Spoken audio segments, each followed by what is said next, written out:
¿Ha crecido en porcentajes, bien digo, las consecuencias por el monóxido de carbono?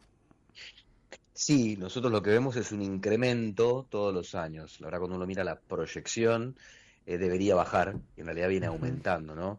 Acá puede haber un pequeño sesgo que tiene que ver con mayor denuncia por parte también de la comunidad médica, ¿no? Como esta es una enfermedad de denuncia obligatoria o una intoxicación de denuncia obligatoria, quizás tiempo atrás no se mencionaba o pasaba desapercibida, ahora se está también un poquito más atento a este tipo de cuadro, ¿no? Ujú.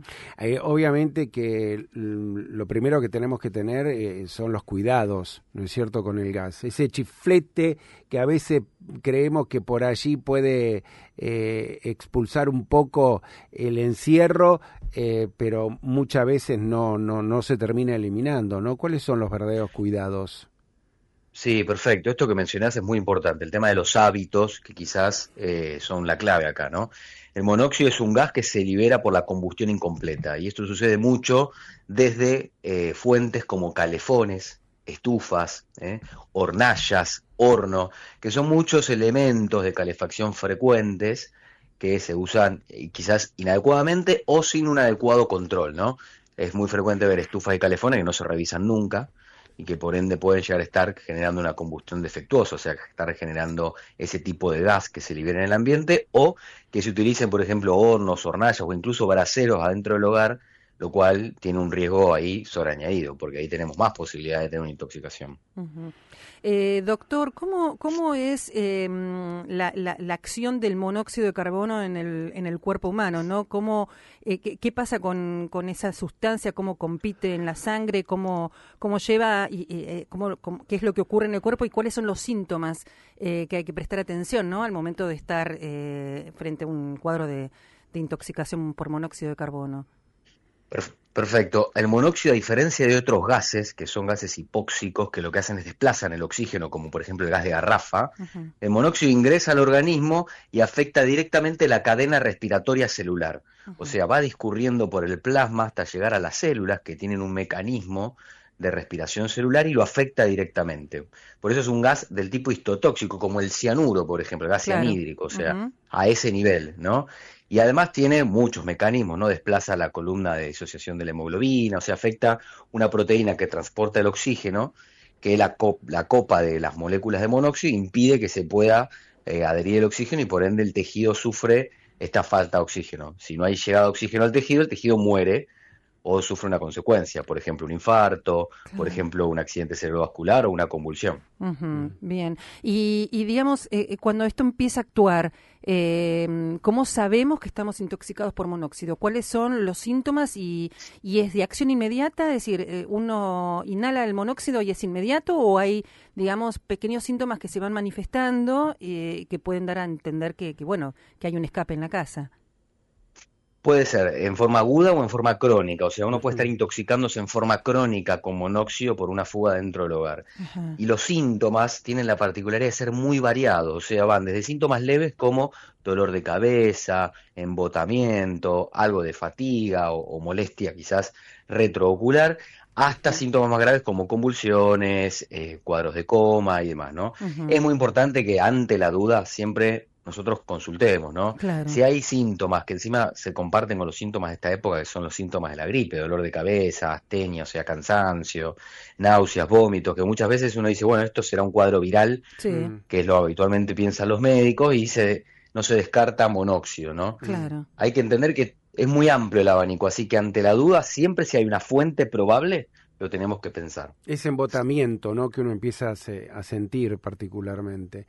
Sí. Le comparto una noticia a usted y a los oyentes. Usted tal vez tenga referencia, pero lo comparto porque acaba de procesarse hace 30 minutos sería interesante porque el municipio de Olavarría informa que en la madrugada de este día jueves hubo una pérdida de monóxido de carbono en el área de pediatría del Hospital Municipal Dr. Héctor Cura. Y de acuerdo a lo que señala la municipalidad, inmediatamente se activó el protocolo correspondiente, se empezaron a atender a todos los pacientes que estaban en el piso a modo de control, priorizando la seguridad de pacientes y de todo el personal. Se apagaron los sistemas de calefacción del área, se realizó una inspección junto a Camusi, la empresa de gas, ¿entiende? Y se continuó trabajando en el sistema de calderas para garantizar su correcto funcionamiento. Es un tema también ¿no? Porque a veces creemos que solamente las inspecciones pueden ser en nuestro propio metro cuadrado, pero en los edificios tenemos, en los consorcios hay edificios, al menos en la ciudad autónoma de Buenos Aires, que hay edificios antiguos aún con sistema de calderas, sin tener en cuenta estos nosocomios que lo tienen porque necesitan, ¿no? Del mismo servicio y sistema para poder calefaccionar tantos metros cuadrados. Sí, no solamente calderas, o sea, también tenemos lugares grandes, como por ejemplo colegios, hogares de ancianos o muchos otros lugares donde se reside o van muchas personas que utilizan todavía muchas estufas, ¿no? Y cada tanto suceden este tipo de exposiciones o intoxicaciones masivas, ¿no?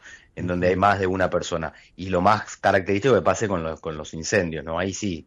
Habitualmente, cuando están expuestos al humo de incendio, muchas personas sufren este tipo de intoxicación.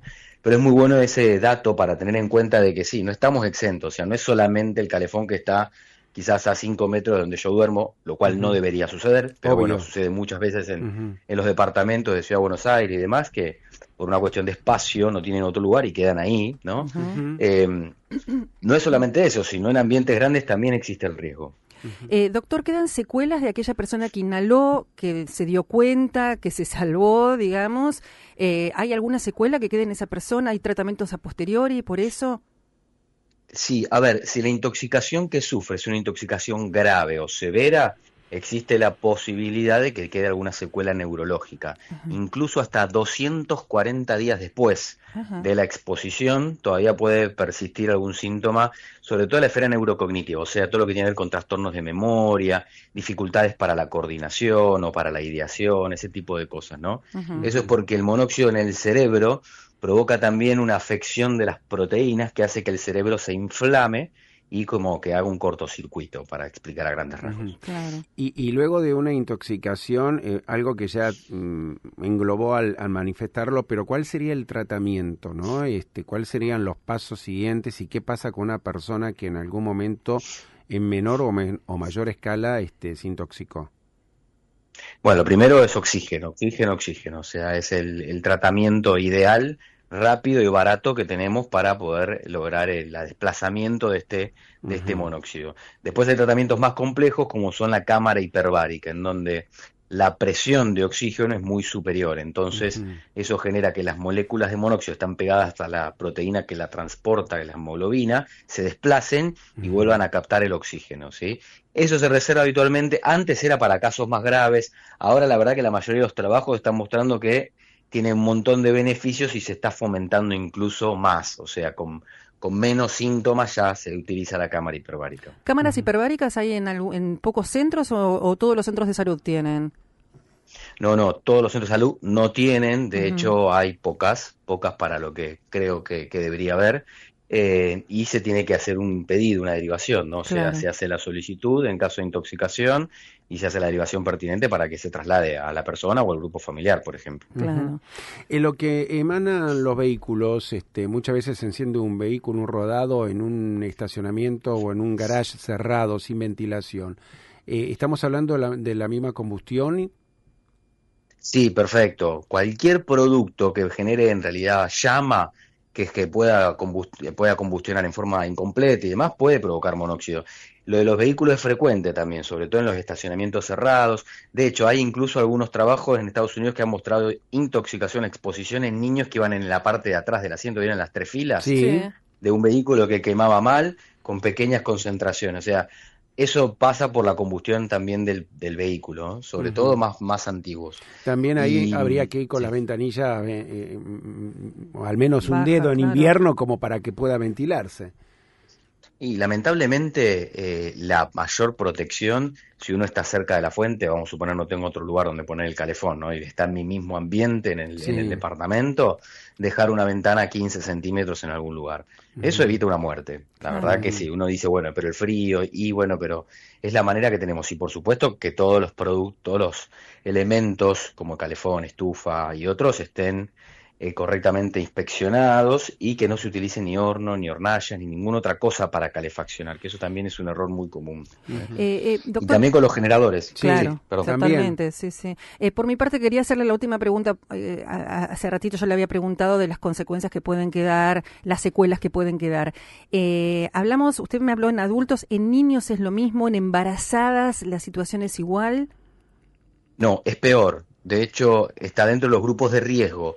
Los grupos de riesgo son los niños menores de 5 años, Mm, los ancianos y las mujeres embarazadas, ¿no? Y siempre que haya Ujú. alguna comorbilidad, o sea, alguna patología previa como enfermedad pulmonar y demás, ¿no? claro, Estos entran dentro de un grupo de riesgo y requieren habitualmente un tratamiento un poco más intensivo. Habitualmente van directamente a cámara hiperbárica, ¿no? Ujú. claro, No se espera la Ujú. evaluación de la carboxihemoglobina, sino Ujú. que ya tienen indicación por ser grupo de riesgo. claro. Dijo algo a pasar, levanto el guante porque también es útil.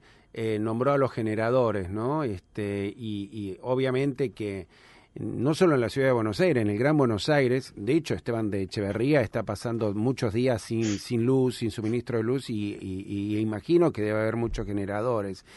¿Cuáles son los inconvenientes que pueden traer esto también para evitar de algún modo la intoxicación? También dentro de la combustión provocan esta liberación de gas. O sea, por eso nosotros decimos, bueno, es una patología estacional o algo Ujú. frecuente en la época de invierno. Sí, es más frecuente, pero lo vemos todo el año. Por los Claro. incendios y después por los generadores, porque en verano, que es donde hay más cortes de luz, igual colocan generadores, hay mucha exposición, igual tenemos intoxicaciones por monóxido, ¿no? Y Ujú. acá en el caso de que tengan frío y generadores, es bueno, acá un doble riesgo, ¿no? Hay más, doble posibilidad. Si quiere. Antes de despedirlo, doctor, algún consejo, alguna sugerencia, algo que pueda ilustrarnos también a nosotros y a los oyentes. No, creo que lo que ya mencioné es muy importante no utilizar elementos de calefacción que no sean los indicados, ¿no? O sea, no generar combustión adentro del hogar, quizás parece muy obvio, pero se utilizan braseros, a veces se prende fuego, todo dependiendo del recurso, ¿no? que tenga la persona. Y es muy importante que se inspeccionen calefones, estufas y todos los elementos que usan en el ambiente, ¿no? Eso debería tener una inspección anual, no manipularlos, no utilizarlos. También a veces las personas tratan de arreglarlos y después cometen un problema, ¿no? Porque empieza a combustionar, empieza a quemar mal y empieza con la liberación. Y ante cualquier síntoma, consultar y mencionarle al médico incluso, mira, tengo una estufa en casa, tengo un calefón, ¿no será eso? A veces, si bien nosotros hacemos un esfuerzo por llevar toda esta información a la comunidad médica, creo que es un trabajo de todos. Muchas gracias, doctor Francisco Dadic, presidente de la Fundación de Argentina de Toxicología. Un abrazo a nuestra parte. Por favor, ustedes por la comunicación. Tal vez.